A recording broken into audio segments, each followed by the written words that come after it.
भक्तजनों, आज आप सुने विष्णु भगवान का मोहिनी रूप की अवतार एकादशी व्रत कथा। मोहिनी एकादशी मनाई जा रही है।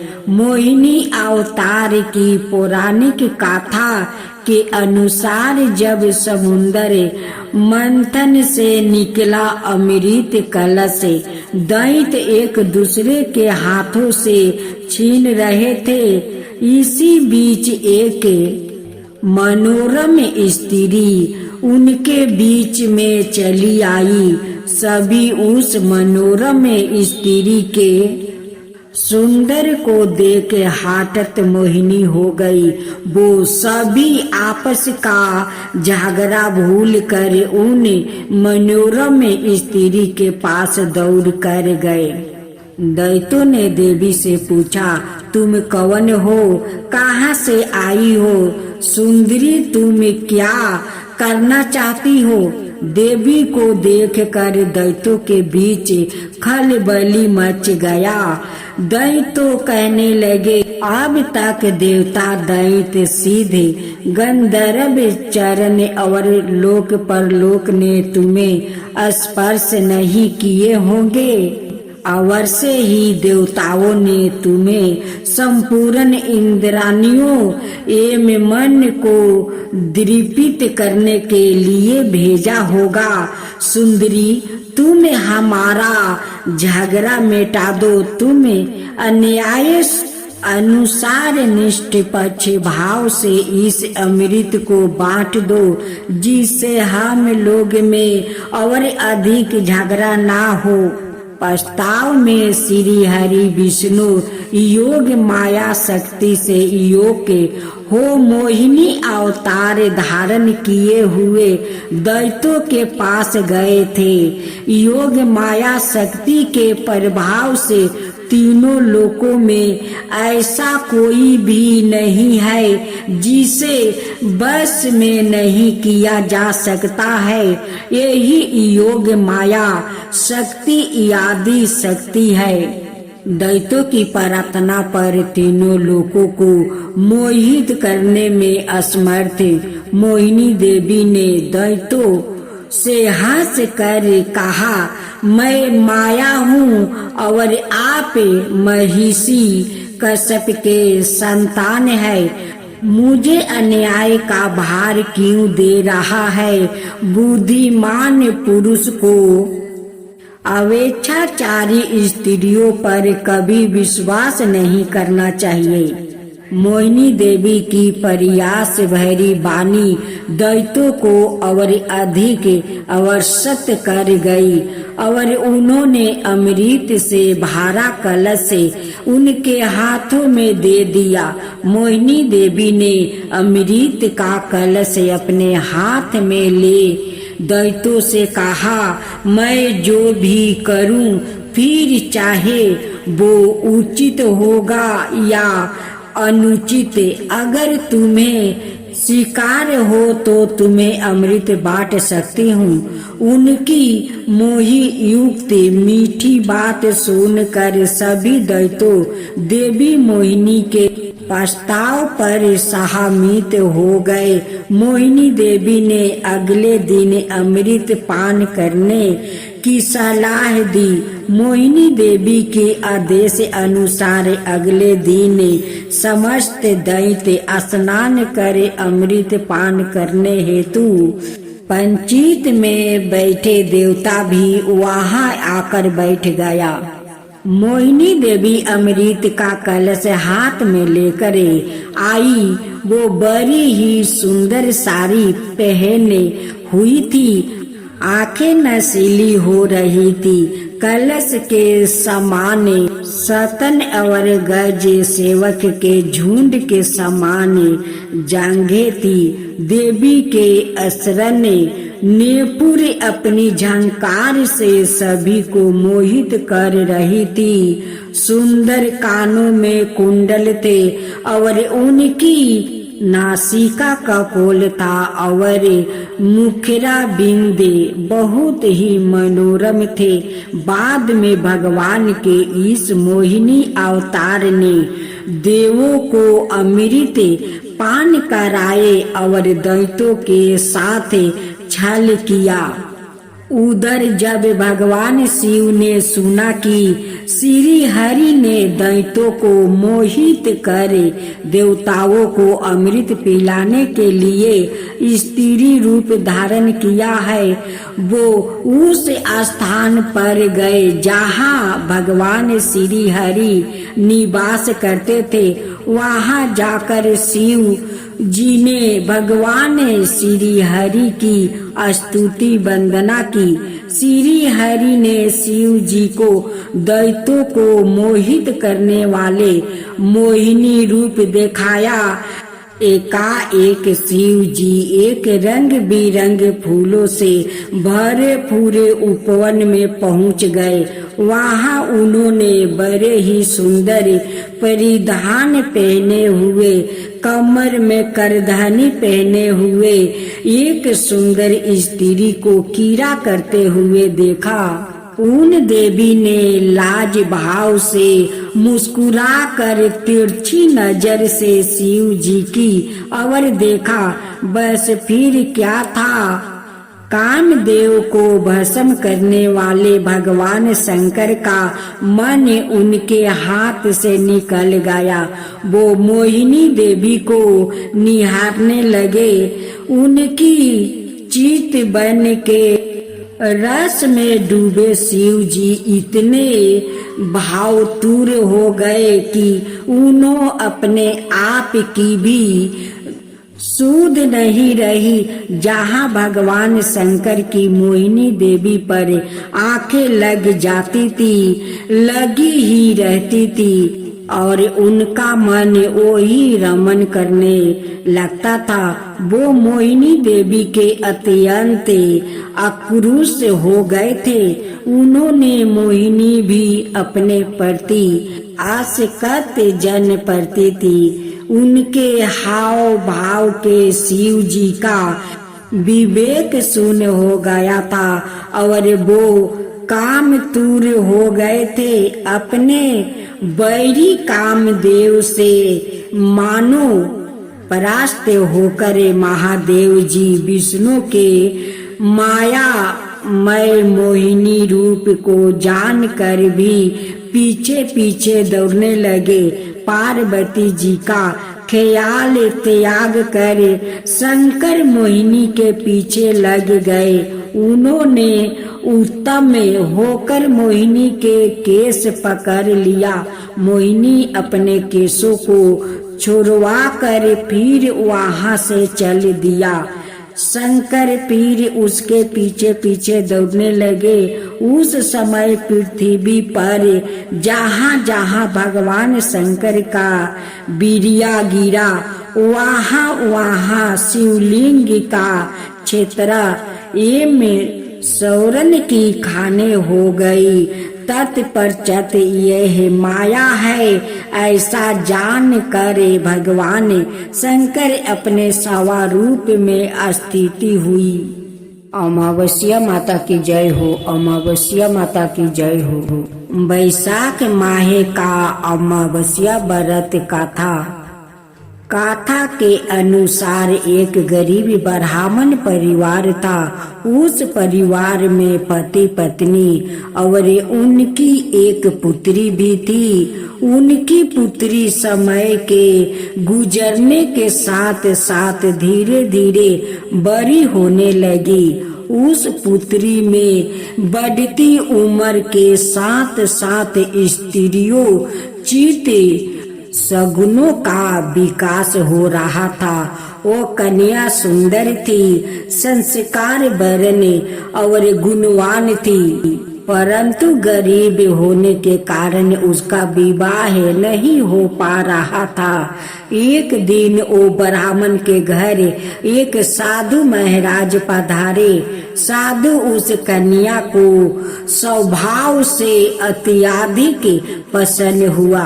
कन्या को लंबी आयु का आशीर्वाद देते हुए साधु ने कहा कि इस कन्या के हाथ में विवाह योग्य रेखा नहीं है। तब ब्राह्मण चंपित ने साधु से इसका उपाय पूछा। कन्या ऐसा क्या करे कि उसके हाथ में विवाह योग बन जाए।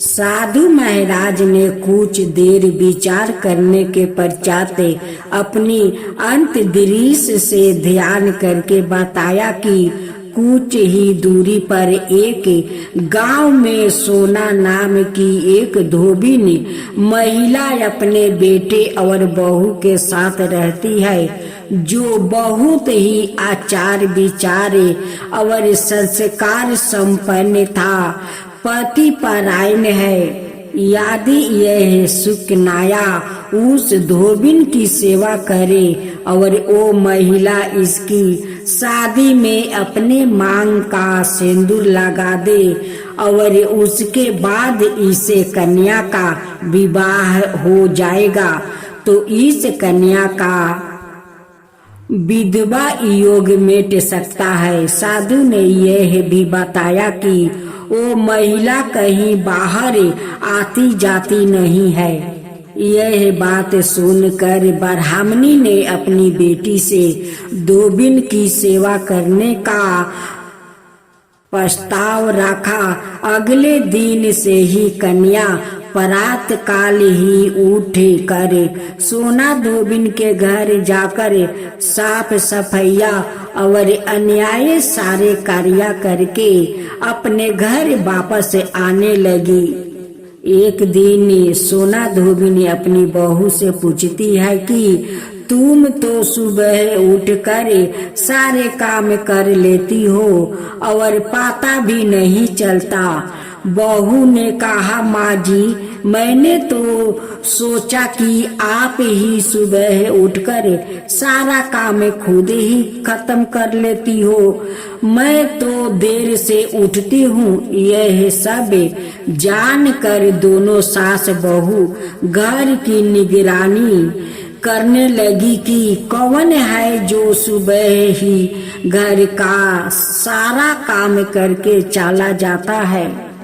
कई दिनों के बाद धोबिन ने देखा कि एक कन्या मुंह ढके अंधेरे में घर में आती है और सारे काम करने के बाद चली जाती है। जब वो जाने लगी तो सोना धोबिन उसके पैरों पर गिर पड़ी। पूछने लगी कि आप कौन हो और इस तरह छुप कर मेरे घर की काम क्यों करती हो। तब कन्या ने साधु द्वार कही गई सारी बात बताई। सोना धोबिन पति परायण थी और उसमें तेज था। वो तैयार हो गई। सोना धोबिन के पति का अवस्था खराब था। उसने अपनी बहू से अपने लौटने आने तक घर पर ही रहने को कहा। सोना धोबिन ने जैसे ही अपने मांग का सिंदूर उस कन्या की मांग में लगाया, सोना धोबिन का पति मर गया। उसे इस बात का पता चल गया। वो घर से निर्जल ही चली गई थी। यह सोचकर कि रास्ते में कहीं पीपल का पेड़ मिलेगा तो उसे भौरी देकर और उसकी परिक्रमा करके ही जल ग्रहण करेगी। उस दिन मौनी अमावस्या थी। ब्राह्मण के घर मिले हुए पकवान की जगह उसने ईंट के टुकड़ों से 108 बार भौरी देकर 108 बार पीपल के पेड़ की परिक्रमा की और उसके बाद जल ग्रहण किया। ऐसे करते ही उसके मरे हुए पति के शरीर में वापस जान आ गई। धोबिन का पति फिर से जीवित हो उठा। यमराज भगवान की जय हो, यमराज भगवान की जय हो। एक महिला से यमराज ने कहा कि मैं तुम्हारे प्राण लेने आया हूँ, मैं तुम्हारा थोड़ा समय देता हूँ। अपनी किस्मत बदलने के लिए इस पुस्तक में जो चाहे लिख दो, वो ही हो जाएगा। महिला ने पुस्तक में देखा तो वह लिखा था, तुम्हारी सहेली को खजाना मिलने वाली है। इसके बाद क्या हुआ? एक महिला को यमराज मिले, लेकिन वो उन्हें पहचान नहीं सकी। उसने यमराज को पानी पिलाया। इसके बाद यमराज ने महिला से कहा कि मैं तुम्हारे प्राण लेने आया हूँ, लेकिन तुमने मुझे पानी पीने के लिए दिया, इस कारण मैं तुमसे खुश हूँ। तुम्हें एक अवसर देता हूँ, तुम अपना भाग्य बदल सकती हो। या कहकर यमराज ने एक पुस्तक महिला को दे दिया और कहा कि इस पुस्तक में तुम्हारे नाम का एक दृष्टि है, वहाँ तुम अपने लिए जो चाहती हो वो लिख सकती हो। जैसा लिखोगी वैसा ही होगा। महिला ने पुस्तक हाथ में ली और जैसे ही उसे खोला तो उसमें लिखा था कि तुम्हारी सहेली को खजाना मिलने वाला है। महिला ने वहाँ लिख दिया कि उसे खजाना ना मिले। अगला पोस्टर खोला तो उस पर लिखा था कि तुम्हारी पड़ोसी का पति राजा का मंत्री बनने वाला है। महिला ने वहाँ लिख दिया कि वो मंत्री ना बने। कुछ ही देर में उसे अपने नाम का पृष्ठ मिला। वो खुद के लिए अच्छा लिखने के लिए सोचने लगी, लेकिन जैसे ही वो लिखने वाली थी, यमराज ने पुस्तक के ली। यमराज ने महिला से कहा कि अब तुम्हारा समय खत्म हो गया है। तुम दूसरों का बुरा करने के चक्कर में खुद का भला नहीं कर सकती है। महिला को पछतावा होने लगा कि उसने सुनहरा अवसर खो दिया। इसके बाद यमराज ने उस महिला के प्राणों का हरण कर लिया। इस कथा की लिख यह है कि काफी लोग दूसरों का बुरा सोचते रहते हैं, मौका मिलने पर दूसरों का बुरा करते हैं। इस चक्कर में वो कई बार खुद का भला करने का अवसर खो देता है। हम दूसरों का भला ना कर सके तो कम से कम किसी का बुरा भी नहीं करना चाहिए, यही सच्ची मान्यता है। अगर वो महिला अपनी मित्र और पड़ोसी का बुरा नहीं सोचती तो खुद का भाग्य बदल सकती थी, लेकिन उसने पहले उनका बुरा करने की सोची और खुद के प्राण नहीं बचा सकी। जय हो गंगा मैया की जय हो। एक गरीब ब्राह्मण था। ब्राह्मण देव बहुत गरीब था। वो भिक्षा मांगकर अपना परिवार को पोषण पालन करता था। ब्राह्मण देव बहुत दूर दूर भिक्षा मांगने चले जाते कि दूर नहीं जाऊंगा तो मुझे ज्यादा तो दक्षिणा नहीं मिलेगा, दूर दूर जाऊंगा तभी तो मुझे बहुत सारा दक्षिणा मिलेगा, तो हमारा परिवार को पोषण पालन अच्छा से हो जाएगा। ब्राह्मण देव अपना परिवार को कभी दुख तकलीफ नहीं देते, अपना परिवार को हमेशा खुशी खुशी रखते। एक दिन ब्राह्मण देव भिक्षा मांगकर घरे आते हैं। आय अपना ब्राह्मणी से कहते हैं कि सुनते हो जी, देखो काल सब लोग बैसाखी स्नान करने जाते हैं, हम लोग भी चलेंगे। ब्राह्मणी कहती है कि आपका खुशी के लिए मैं कहीं भी चलने के लिए तैयार हूँ, चलिए हम लोग भी बैसाखी स्नान करेंगे। ब्राह्मण देव अपना परिवार को लेकर बैसाखी स्नान करने चल देते हैं। रास्ते में माँ गंगा एक बुढ़िया का रूप धारण कर लेती है। उनकी सारा शरीर का चमड़ा झूला हुआ था और रास्ते में एक लाठी लेकर बैठ गई। जितने लोग जाते वो सभी से कहती कि बेटा मुझे थोड़ा पानी पिला दे, बेटी थोड़ा पानी पिला दे, लेकिन कोई उन्हें पानी नहीं पिलाया।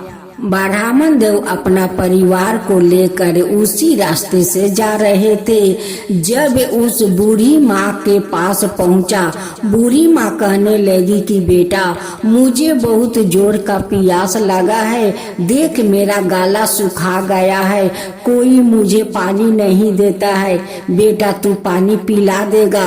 ब्राह्मण देव कहने लगे कि माता मैं जरूर आपको पानी पिला दूंगा। आप इस धूप में क्यों बैठी हो माता? देखिए बैसाख का धूप चल रहा है, नीचे धूल गर्म हो गया है, आप उस कदम का गाछ के पास चलिए, वहीं पर आप बैठिए, मैं आपके लिए पानी लेकर आता हूँ। ब्राह्मण देव जाते हैं, एक चुकिया में पानी लेकर आते हैं और उससे बूढ़ी माँ को पानी पिला देते हैं। बूढ़ी माँ पानी पी कर उनकी आत्मा को शांति मिल जाता है। बूढ़ी माई पानी पी कर उस ब्राह्मण को बहुत बहुत आशीर्वाद देने लगती है। कहती है कि बेटा जैसे तू मुझे पानी पिला कर मुझे जुड़वाया है, वैसे ही तेरा परिवार जुड़ाएगा, सुखी रहेगा, उसका कभी दुख तकलीफ नहीं होगा बेटा। ब्राह्मण देव कहते हैं कि माता मेरे पास तो खाने के लिए कुछ नहीं है, मैं तो भिक्षा मांग कर अपना परिवार को पोषण पालन करती हूँ। मैं गंगा स्नान करने जाती हूँ, जब बैसाखी स्नान करके वहाँ से लौटूंगी तो आप यही कदम के गाछ के पास बैठे रहिए, कहीं मत जाइए, जो मिलेगा मेला में वही आपके लिए मैं ले आऊंगा, आप यहाँ पर बैठकर खाइए माता, कहीं मत जाइए। कहती है कि ठीक है बेटा तू जा, मैं यहीं पर बैठी रहूंगी। वो तो कोई बूढ़ी माँ तो थी नहीं, वो तो साक्षात माँ गंगा थी। ब्राह्मण देव अपना परिवार को लेकर जाते हैं, बैसाखी गंगा स्नान करते हैं। अपना पत्नी से कहते हैं कि देखो मैं यही घाट पर एक गमछा बिछा देती हूँ, आते जाते लोग तो कुछ न कुछ तो दान दे ही देंगे, कुछ पैसा, कुछ चिवड़ा, कुछ मुढ़ी तो दे ही देंगे, वही हम लोग खाकर तब चलेंगे और उसी में से कुछ बचाकर उस बूढ़ी माई के लिए ले चलेंगे। ब्राह्मण देव वही पर गामछा बिछाकर बैठ जाते हैं। आते जाते लोग कोई चिवड़ा देता है, कोई बतासा देता है, कोई पैसा देता है। ऐसे उनके गामछा पर देते देते कुछ तो अन्न इकट्ठा हो गया। वहाँ पर सब परिवार मिलकर खाए और बूढ़ी माँ के लिए बचा कर ले आए। जब ब्राह्मण देव अपना परिवार को लेकर आते हैं, उस कदम के पेड़ के पास जाते हैं, देखते हैं कि बूढ़ी माई तो यहाँ पर नहीं है। ब्राह्मण देव कहने लगे कि बूढ़ी माई तो चल नहीं पा रही है, बूढ़ी माँ कहाँ चली गई ये धूप में? बूढ़ी माँ तो भूखे प्यासे होगी, ना जाने बूढ़ी माँ कहाँ चली गई। उन्हें तो मैं बोल कर गया था कि माता आप यहीं पर बैठे रहिए, कहीं मत जाइए, फिर भी बूढ़ी माता कहाँ न कहाँ चली गई। जब ब्राह्मण देव अपना घर पहुँचते हैं, देखते हैं कि बूढ़ी माई तो उनकी दरवाजे पर बैठी हुई है।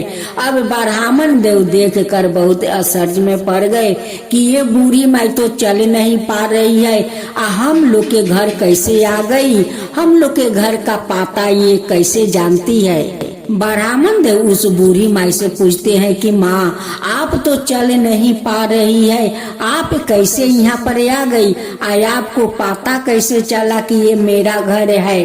तब भेष रूपी माँ गंगा कहती है कि बेटा, ये के गोरू गाड़ी वाला था, वो अपना गाड़ी पर मुझे उठा लिया। अब बोला कि माता, जहाँ जाना है वहाँ पर बोलिए, मैं ले चलता हूँ।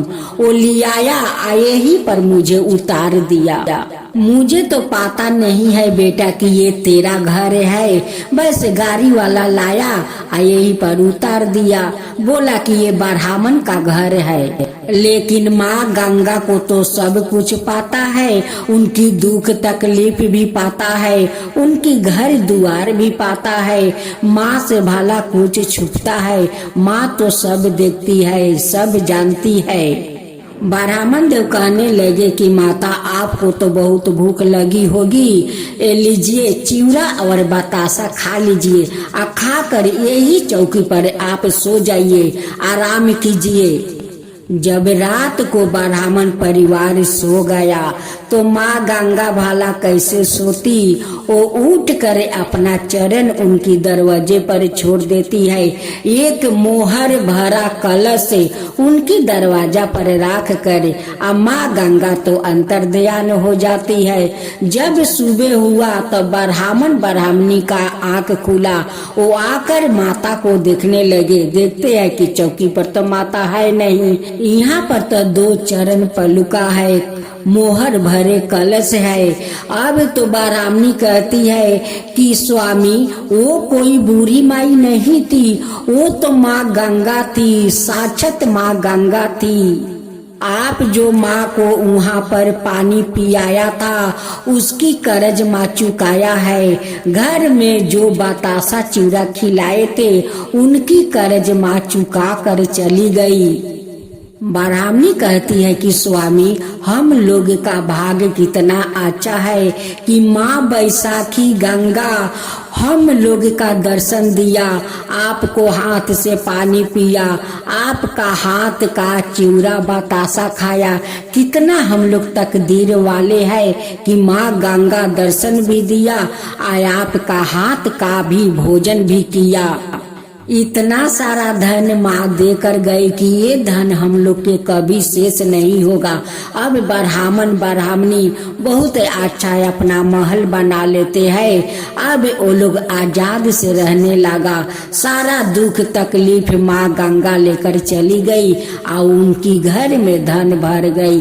हे माँ गंगा, जैसे आप उस ब्राह्मण को दर्शन दिया, उनकी हाथ से भोजन किया, वैसा ही सबका ऊपर कृपा कीजिए, सबका दर्शन दीजिए। हे माँ गंगा, सब कोई का दर्शन दीजिए, वैसा ही सबका घर में धन भर दीजिए। माँ गंगा की जय हो, माँ गंगा की जय हो। खूब सुंदर तुलसी की गाथा। तुलसी माता की जय हो, तुलसी माता की जय हो। एक छोटी सी तुलसी रास्ते में बैठी हुई थी, आशा लगाकर कि कोई भी तो मुझे ले जाएगा। एक दिन एक गौ माता आई, उनकी बछड़ा बहुत बीमार था।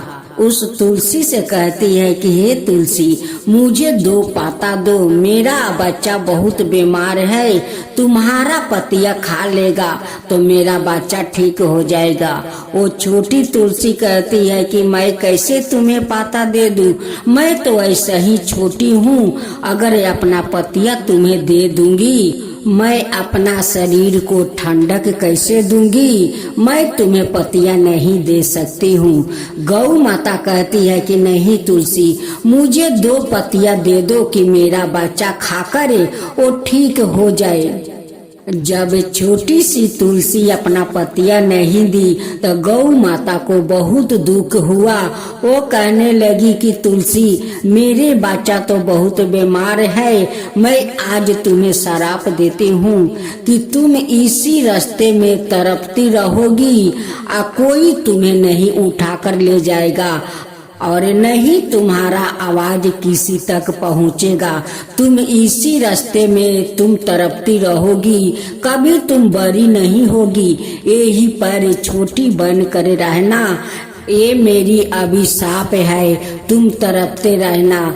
तुलसी कहने लगी कि नहीं गौ माता, ऐसे मुझे शराप मत दीजिए। गौ माता कहने लगी कि मैं तो तुम्हें शराप दे दिया, अब तो शराप मैं वापस नहीं ले सकता हूँ। तुलसी कहने लगी कि हाँ, अब तो आप शराप नहीं ले सकती है, लेकिन कोई तो उपाय बताइए कि मेरी आवाज उस तक जाए और वो मुझे ले जाए अपना घर। गौ माता कहती है कि हाँ, इसी रास्ते से कोई पशु आएगा और तुम्हारा आवाज वही पशु सुनेगा और वही पशु तुम्हें उठाकर ले जाएगा, तभी तुम किसी को घर जा सकती हो। गौ माता कहकर चली गई।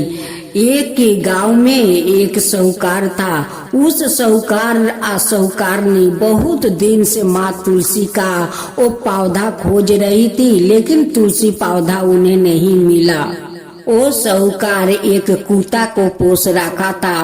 वो कुत्ता एक दिन उसी रास्ता से आ रहा था, तो माँ तुलसी बोला रही थी कि कोई तो मुझे ले चलो, कोई तो मुझे ले चलो, इस रास्ते से कोई तो मुझे ले चलो। उस तुलसी का आवाज उस कुत्ता तक पहुँच जाता है।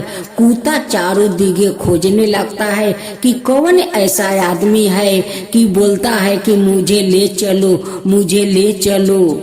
कुत्ता जब कुछ और आगे बढ़ा तो उस छोटी सा तुलसी पर नजर पड़ा। वो कहने लगे कि यही तुलसी ना पुकार रही है। वो कुत्ता उस तुलसी को उठाकर अपना दांत से वो लेकर जाते हैं साहूकार का घर। जब साहूकारनी उस कुत्ता का मुंह में तुलसी का पौधा देखती है तो अपना पति को बुलाने लगती है। कहती है कि देखिए देखिए, हम लोग का कुत्ता तुलसी का पौधा ले आया है। हम लोग इतना दिन से तुलसी को खोजते हैं, लेकिन तुलसी आज तक हम लोग के नहीं मिला। देखिए, आज हम लोग का कुत्ता तुलसी का पौधा लाया है। साहूकारनी कहती है कि भैरो तुम ठहरो, मैं अभी आरती का थाल लेकर आती हूँ। आरती उतार कर तब तुलसी को अपना आंगन में ले जाऊंगी। साहूकारनी आरती के थाल सजाती है और लेकर आती है और भैरो से कहती है कि हे भैरो, आज से तुम भैरो बनकर रहना। आज से मैं तुम्हें भैरो कहकर पुकारूंगी। आज तुम तुलसी को हमारे आंगन में लाए हो। साहूकारनी आरती करती है। आरती करके तुलसी को ले जाकर उनकी मंदिर में बैठा देती है। साहूकारनी का कोई संतान नहीं था। साहूकारनी माँ तुलसी का श्रद्धा भक्ति से पूजा करने लगी। एक दिन साहूकारनी सुबह के समय नहा धोआकर माँ तुलसी का पूजा कर रही थी। भैरवनाथ वहीं पर बैठे हुए माँ तुलसी का प्रार्थना करते हैं कि हे तुलसी, मेरे मालकिन का कोई संतान नहीं है, आप उन्हें संतान दे दीजिए, आप उन्हें संतान दे दीजिए माँ, आप दे दीजिए। भैरवनाथ का प्रार्थना माँ तुलसी सुन लेती है और उस भैरव को दर्शन देती है और कहती है कि भैरवनाथ, आप चिंता मत करो, तुम्हारा मालकिन का जरूर संतान होगा। आज तुम यहाँ पर लाकर मुझे खुश कर दिया है तो तुम्हारा प्रार्थना मैं जरूर सुनूंगी और तुम्हारा मालकिन का संतान मैं जरूर दूंगी। मैं तो तुम पर बहुत प्रसन्न हूँ कि आज रास्ते से उठाकर तुम इस आंगन में मुझे बैठा दिया है। कुछ दिन का बाद साहूकारनी का पेट में गर्भ रह जाता है। 9 महीना के बाद खूब सुंदर एक बेटा को जन्म देती है। अब तो साहूकार और साहूकारनी बहुत खुश हो जाते हैं कि आज माँ तुलसी हम लोग पर कृपा किया है। हम लोग कितना दिन से माँ तुलसी को खोज रहे हैं लेकिन मिली नहीं। आज तो भैरवनाथ माँ तुलसी को लियाकर तो चमत्कार कर दिया है। ये तो माँ तुलसी देखिए हम लोग का संतान दे दिया, माता पिता बना दिया। आज इस भैरव के कारण साहूकार और साहूकारनी जितना अपना पुत्र से प्यार करती थी उतना ही प्यार उस भैरवनाथ से करती। वो दोनों कहने लगे कि भैरव तुम्हारे कारण तो आज हमारा घर में संतान हुआ है, नहीं तुम तुलसी को लाते, नहीं हम लोग पूजा करते और नहीं हमारा संतान होता। आज तुम्हारे कारण तो मेरे घर में तुलसी आई है। अगर तुलसी नहीं मेरे आंगन में आती तो शायद मेरा बेटा नहीं होता। आज मैं माँ और पापा नहीं बनते, आपके कारण हुआ है भैरवनाथ। अब साहूकार साहूकारनी पहला भोजन अपना भैरवनाथ के देते, तब जाकर वो दोनों भोजन करते। माँ तुलसी सोचने लगी कि आज जे भैरवनाथ इस आंगन में मुझे लाया है, अब मेरा यहाँ श्रद्धा पूर्वक पूजा पाठ लोग करते हैं। उस गौ माता का अभिशाप के कारण नहीं, वो अभिशाप देती कि तुम्हें एक दिन कोई पशु आएगा और ले जाएगा। आज उनकी अभिशाप के कारण तो ये भैरव मुझे इस साहूकार के आंगन में लाया और साहूकार साहूकारनी श्रद्धा पूर्वक मेरा पूजा करने लगे। तुलसी माता उस गौ माता को कुटी कुटी धन्यवाद देती है, कहती है कि हे गौ माता, आज से मेरे पाता सारे जग में चलेगा, सभी को जग में मेरे 2 पाता पड़ जाएगा तो वो जग कभी खत्म नहीं होगा। सारे जगत भोजन करेगा लेकिन भंडार कभी खत्म नहीं होगा। हे तुलसी माता, जैसे उस साहूकारनी का आप पुत्र दिया, उनकी मन ने का इच्छा पूरा किया, वैसा ही सबका ऊपर कृपा कीजिए, सबका ऊपर कृपा कीजिए। तुलसी माता की जय हो, तुलसी माता की जय हो।